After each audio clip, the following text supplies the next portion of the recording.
Hi, my name is Gerardo Garcia, and today I will be showing you my special project.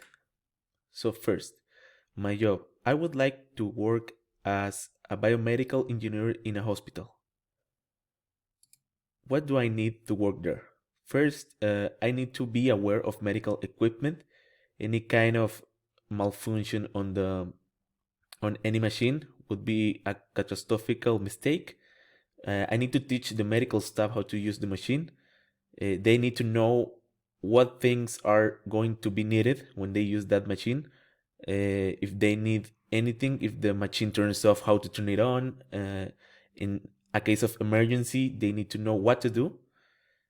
Collect and analyze medical samples for the research and help doctors to make the right choice. So, why? I think it is oddly satisfying to help people in the hospital. You can help them to know what they have, what they could possibly have, and what is the solution for their disease. It is very important that you need to be self confident and also be knowing very much about what you're trying to do and how to tell the patient that they have any kind of disease or any kind of problem in their system. What things do you need to know for this job? You need to know, first of all, anatomy. It is pretty important to know how the human body reacts and what parts of the body uh, more needs to be more taken of care about. Second of all, we need biomaterials. In case we need an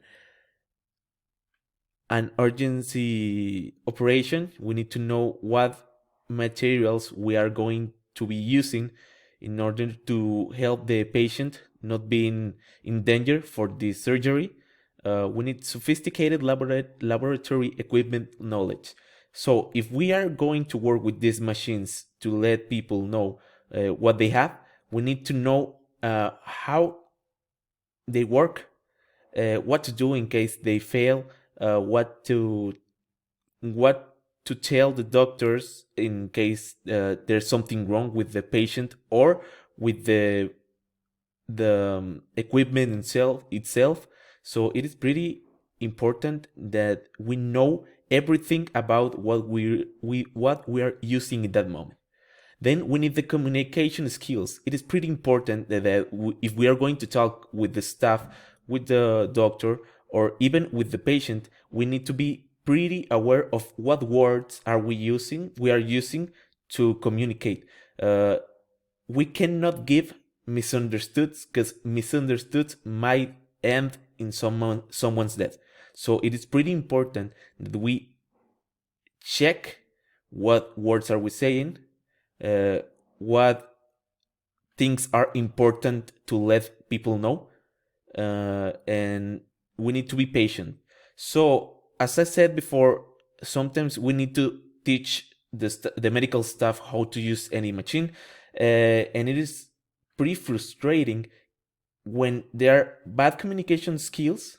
So you are not telling them what they need to do, and also when they are people that are not fast learning, and we hurry them up just because we are not patient enough. So we're not patient enough. So it is pretty important that if people are trying their best to learn, we need to be patient. So there are no uh, mistakes from quick bad learning. So it is pretty important that we need all of these five skills just to help and be the best workers at the hospital.